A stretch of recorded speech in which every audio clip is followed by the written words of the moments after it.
And I'd like to introduce now Professor Rosemary Belle Antoine, the Dean of the Faculty of Law at the University of the West Indies, St. Augustine.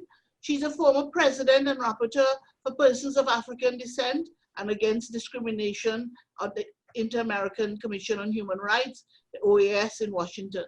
She conducted public hearings and state visits to Florida to investigate Trayvon Martin's and other Black killings, and was a member of the committee that drafted the OAS Race Convention. She's an award-winning scholar and international legal consultant, and someone who is always ready to work with me. Professor Antoine. Right. Thank you, Lila. I will focus on the kinds of racism and discrimination that you probably don't often see or don't think about, and use the lens of the law, explore some real-life scenarios. If we dig deeper beneath the surface, we can identify what we call indirect discrimination or structural racism or discrimination, or systemic racism is what the Americans call it. All racism, all discrimination is about harm or putting at a disadvantage. But when we speak about it, indirect discrimination, this is where you have something which seems to be neutral and apparently neutral practice, but it has a disproportionate and adverse impact on a group that shares a particular characteristic. So it might be a bit more difficult to recognize, but courts have recently been broadening the parameters of discrimination to include these more subtle forms. And the classic case, really landmark case from really to do with the feminist movement, where pension was given to only full-time workers, which seemed normal enough or neutral enough, not part-timers. But then when they looked at it, all of the part-timers were women and all of the people who went full-time were men. So indirectly, it had a negative impact on the women, and it was found to be discrimination on the grounds of gender. So these invisibilized forms of racism may be even more harmful, both because they are not displayed overtly and because they are very much embedded in our social structure. I am particularly concerned about economic, social, and cultural rights to work, to education, to health, housing, and of course, to cultural identity, without which we perpetuate poverty and the marginalization. And that, of course, goes to the heart of what is equality and even sometimes life. I do think racism generates inequality, but at the same time, inequality also fuels racism. So when you go for a job, for example, it's not likely that you'll be told to your face that you will not be hired because of your race. You may get a job because of who you know or which political party you belong to. But isn't this really about race? If, as here, often as we've been hearing, political parties are constructed along lines of race. And even more insidious is where persons are told that they are not suitable. They are often unconscious biases or cultural preferences that we need to consider in the law. In the US, we know Blacks have been denied jobs because they don't fit in, they don't play golf, as the case may be. Not long ago, it was considered odd for groups other than Afro-Trinbagonians to sing calypso, to be a DJ, to play pan and the like. But when these cultural preferences penetrate job opportunities, then we begin to see race underpinning. And such criteria for the job might seem in of itself objective, but they may not be. So that evaluations of a candidate's potential or your attitude or your experience, how likely is it, for example, that certain groups will be able to obtain internships at firms so as to claim experience? And I see this every day with my law students, for example. Not all of them are able to. On the surface, race does not come into it. However, if power is constructed within the prism of race, and more so if it is institutionalized, then this is structural racism. If it is frequent enough, prevalent enough to demonstrate a particular pattern in a society. Secondary characteristics such as forms of dress or hairstyles, of course, can be indirectly racist. And I think we are familiar with that one, with the neat hair one, which is of course the good hair code for not having Black hair. Just recently in Jamaica, just a few weeks ago, a court ruled that a child who was from the Rastafarian faith had to cut his dreadlocks on health and safety grounds. And on the face of it, it was not, race was not mentioned, but it was clearly implied. And we've had our own versions of these things in the banks. And you might remember the hijab case some years ago. Less well known, perhaps, would be requirements for height, some occupation. So in the UK, we've had cases where applicants successfully sued because of the height requirements for the police and for the army, which we have adopted, by the way. They were held to be discriminatory against Chinese people, for instance, who are generally of a smaller build. And I know I had a student from Jamaica some years ago who was in the army, and she challenged the law after that. Consider too that religion is often overlaid with race. This complicates matters even further, whether we're talking about Rastafarians, Hindus, or Muslims.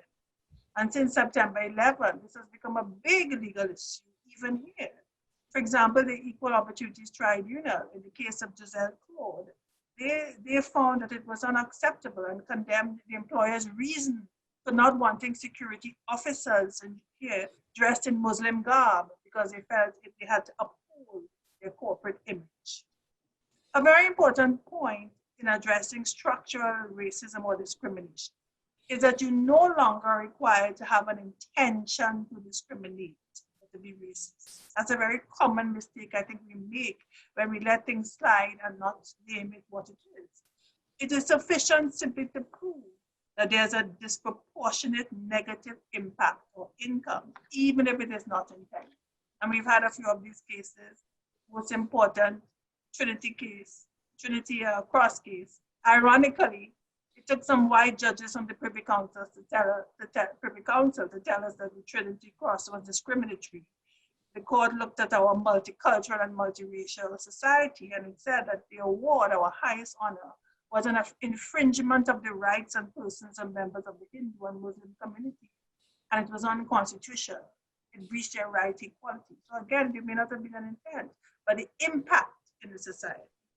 Patterns of race inequities might be a bit more difficult to recognize, but they are valid. So if you have poorly resourced schools, or they're inaccessible, or hospitals in certain areas where particular races live, that may reveal patterns which seem perfectly harmless on the face of it. It doesn't seem to be about race, but again, it may have disproportionate impacts and results.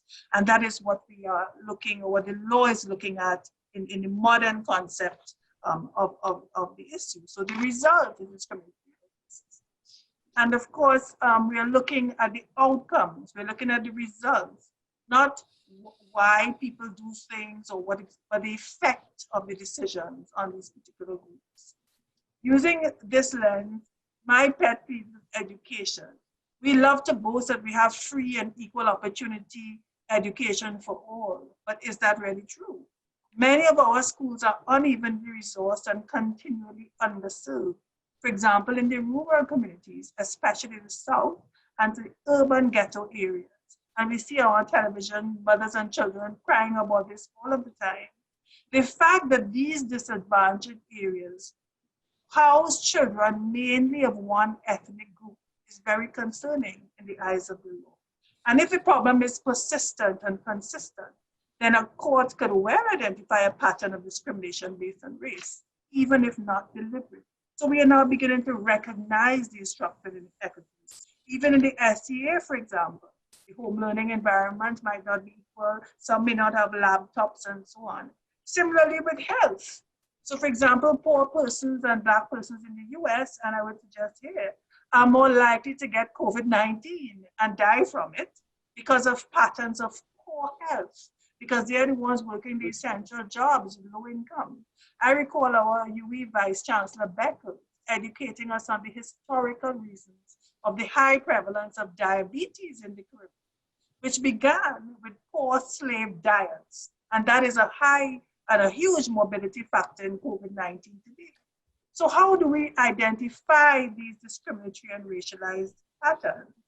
Data collection is vital, research is vital, an open mind is vital.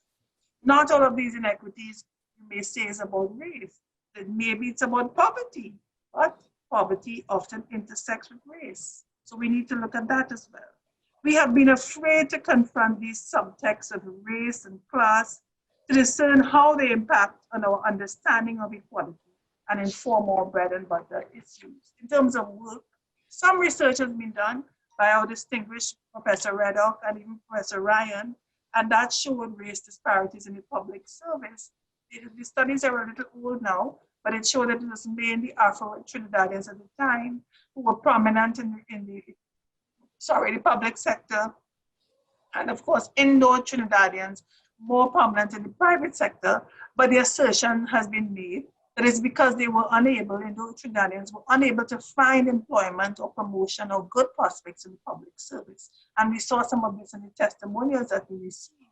So they established businesses and the private sector became more attractive. But the reverse might now be true, that Afro-Trinidadians have less opportunity in the private sector. So we need to be looking at these, analyzing these issues. Again, the Privy Council came to the rescue in terms of race discrimination, failing to promote in the public service. We've had a few landmark judgments, such as the one prison officer Raj Kumar, who had never been promoted in his more than 34 years of service as a prison officer, and claimed racial discrimination. And Kenneth Lala's public service reports have recorded these as well.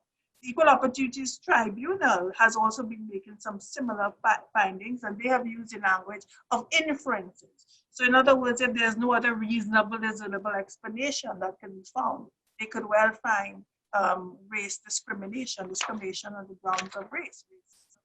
Moving forward, some countries have sought to overcome these structural patterns by building meritocracy, as the Singapore model, where job opportunities, education are distributed solely on the basis of merit, talent, and qualifications, not on patronage or nepotism of any kind, and that is enforced by law and penalty.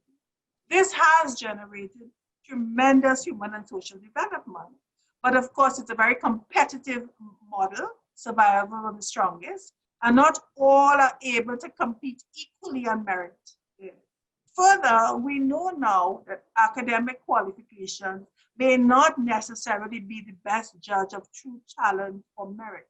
Just this week, Dr. Rhea Pemberton said that the SC exams were hierarchical and perpetuated an elitist system. So we may need remedial work if we want our human capital to be developed, which leads me to my next point. How far should we go to nurture and extract innate talent and merit? If a meritocracy produces winners of mainly or only one ethnic group, is that an equal or even desirable outcome? Equality of opportunity presumes that different groups start off from the same position. We treat people as equal, who are equal. But if they're not on this equal position, then what happens is that you might actually exacerbate inequality. It's not a level playing field. Concerns have been expressed, as you heard, about Indo-Trinidadians dominating the medicine and legal professions. The entry to the UE medical and legal faculty is in fact based on merit.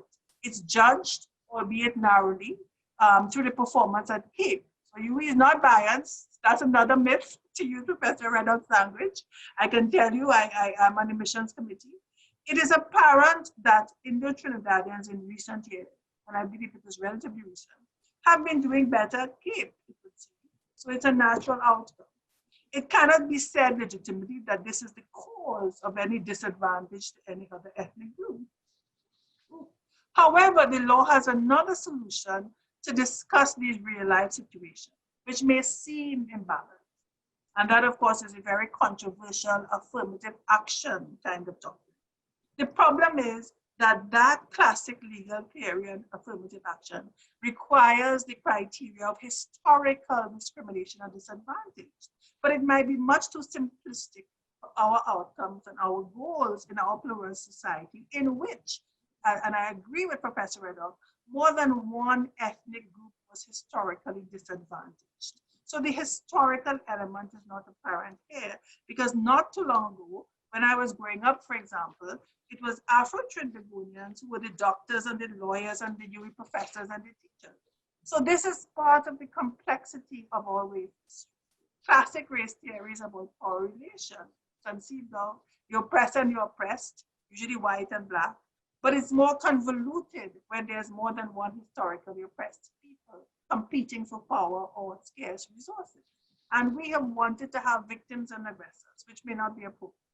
In our plural society, I am asking, does the solution require an entirely new, innovative construct? Should we start not from who was historically disadvantaged, but from what kind of outcome do we want? So we could go on and on. The same thing happened when women began to do well. Men said they were marginalized. So now we see reversals. Do we want to move away from that? Do we really want a society where one race dominates the top jobs, the top schools, even if they worked hard and sacrificed for it? Is it healthy? Or do we want to make room for everyone without casting blame? Is the right question the stereotype of the little black boy no longer wanting to go to school? Or is it, what can we do to ensure that he goes to school and learns so that we can harness talent, skill, and intelligence for the benefit of the entire society? These are hard questions for law and policy makers. And of course, we have the issue of intersectionality, where more than one dimension of inequality links up to create entrenched layers of disadvantage. We know that race intersects with class and with poverty. And the experience of a poor Indo-Tobagoan woman in rural Trinidad may be very different from a counterpart in Westmoreland. And president of Howard University, a Trinidadian, Trinbagonian, in fact, Wayne Fredericks, spoke about this, about class and by extension, race divisions, what he called black on black racism that he says exists here. And I think it's reflected in our criminal justice system, our remand system, who we arrest for marijuana, states of emergency, gang laws, bail denials, police killing, all of these which prioritize rich man's justice. And of course, we tend to applaud.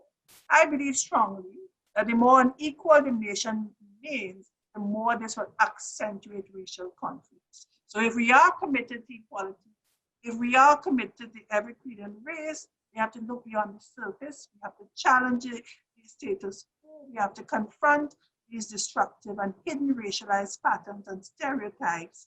And then we move forward, but we also need more than law. We need honesty, we need courage, and we need goodwill. Thank you so much.